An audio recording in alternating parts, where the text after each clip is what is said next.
अंकुश अरोड़ा जी, श्री गंगानगर से। राधे राधे महाराज जी।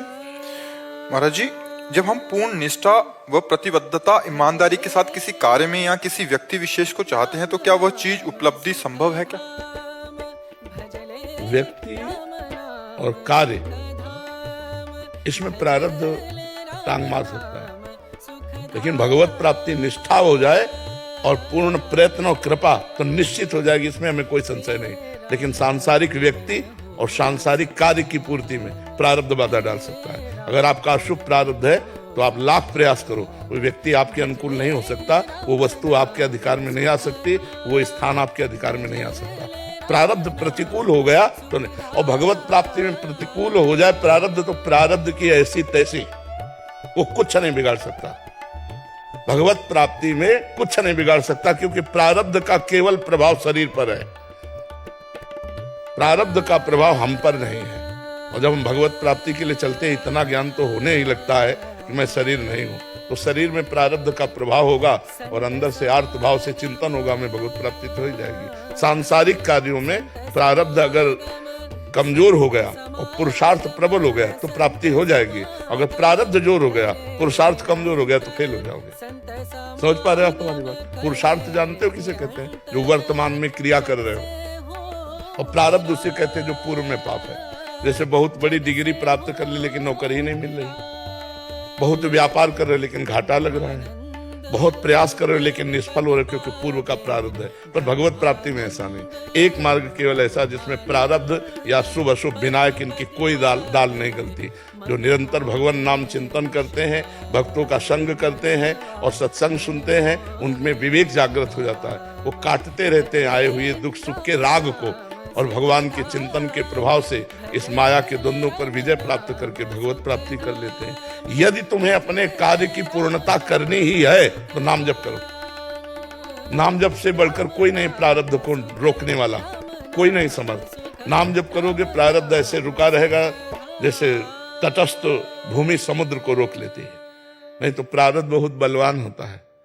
अगर प्रारब्ध अपने पे आ जाए तो अच्छे अच्छे हर कार्यों में विघ्न डाल सकता है। पर नाम जप यदि चल रहा है तो जिते विनायक शुभ अशुभ विघ्न करे नहीं कोई, विघ्न करे नहीं कोई, डरे कलिकाल कष्ट भय, हरे सकल संताप हरस हरिनाम जपत जय, उसकी विजय हो जाएगी। यदि नाम जप चल रहा है तो विजय। अगर नाम जप नहीं तो फिर प्रारब्ध तो मिट्टिया मिट कर सकता है। इसलिए हम ये फाइनल में नहीं कह सकते कि आप कर्म निष्ठावान हैं, आप बड़ी सच्चाई से कर्म करते हैं तो आप सफलता ही प्राप्त करेंगे।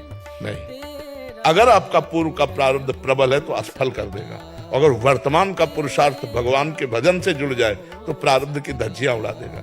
इसलिए हम सबसे प्रार्थना करते हैं, जैसे भी बने वैसे राधा राधा राधा राधा नाम जप करो तो नाम जप तुम्हारे सारे पापों को नष्ट कर देगा। नाम संकीर्तनम यस्य है सर्व पाप प्रणाशनम, समस्त पापों का नाश कर देगा। भगवान की शरण और नाम जप, इस संसार से हर जगह विजय प्राप्त हो जाएगी, हर जगह। और अगर नाम जप नहीं, भजन नहीं, तो फिर ये पुरुषार्थ जो है प्रारब्ध से नहीं जीत पाएगा। समझ पा रहे आप? कोई संशय इसमें? अभी जैसे कोई उम्र है, जैसी उम्र है तो उस हिसाब से मन भी विचलित रहता है हर एक चीज में। आप हमें बताओ, अगर गोली चलाने का अभ्यास आपने जवानी में नहीं किया तो बुढ़ापा में निशाना लगा लोगे? नहीं होगा ना। तो अगर इस समय आपने भजन का अभ्यास मन को नहीं डलवाया तो बुढ़ापे में भजन कर लोगे क्या? हमें जरूरत अभी है परास्त करने की। काम क्रोध लोभ मोह मद मत्सर ये हमारे सामने आ रहे हैं ताल ठोक कर। हम गुरु भजन प्रताप से उनको परास्त करेंगे, सहेंगे, जलन को सहेंगे और भगवान के चिंतन में बढ़कर हम आगे बढ़ेंगे। लौकिक पारलौकिक दोनों उन्नति प्राप्त करने के लिए आध्यात्मिक की अत्यंत आवश्यकता है। बिना अध्यात्म के कूड़ा जीवन है, कूड़ा कोई भी हो, चाहे जिस पद में हो, चाहे जितना वैभव जमा कर लो, मरोगे तो न पद तुम्हारे साथ जाएगा और न चवन्नी बैंक बैलेंस जाएगी।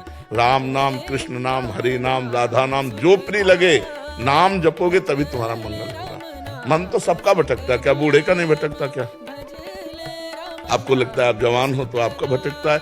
आप 90 साल के बूढ़े व्यक्ति से पूछ लो, क्या मन उसका समाधिस्थ है? क्या अगर अभ्यास भजन में नहीं किया तो भोगों में ही तो जाएगा, और भोगों में जिसका मन गया वो चंचल ही तो है।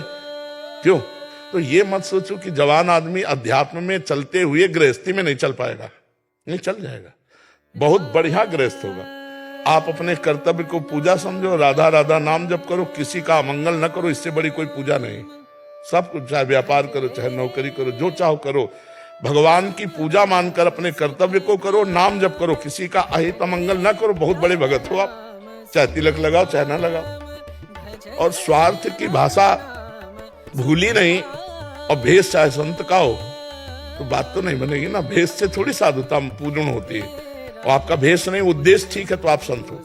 विभीषण जी आए थे, कोई भेष नहीं था, लेकिन भगवान कह रहे तुम सारीखे संत प्रिय मोरे, धरो देह नहीं आन्य हो। तुम्हारे जैसे संतों के लिए मेरा अवतार होता है। विभीषण जी कोई साधु वेश नहीं थे, उद्देश्य श्री राम थे। यदि हमारा उद्देश्य भगवान हो जाए तो पैंट शर्ट में भी हम संत हो जाएं, और यदि हमारा संत वेश में उद्देश्य बिगड़ जाए तो मामला बिगड़ जाए। उद्देश्य खास बात है, आप समझ रहे ना हमारी बात। तो ऐसा बहानेबाजी तो कीजिए मत कि हमारा जवान शरीर है और हमारा मन चंचल है, हम कैसे, ऐसा नहीं। इसी समय तो ब्रेक लगाने की आवश्यकता है। इसी समय अगर अभ्यास कर ले गए तो आप महान पुरुष हो जाएंगे। गृहस्थी में होते ही भाई जी से हनुमान प्रसाद पोद्दार जी महाराज महान संत, और धोती कुर्ता में रहते थे, गृहस्थी में थे, भजन किया, भगवान का उद्देश्य किया, परमात्मा प्राप्ति हो गई। समझ पा रहे आप।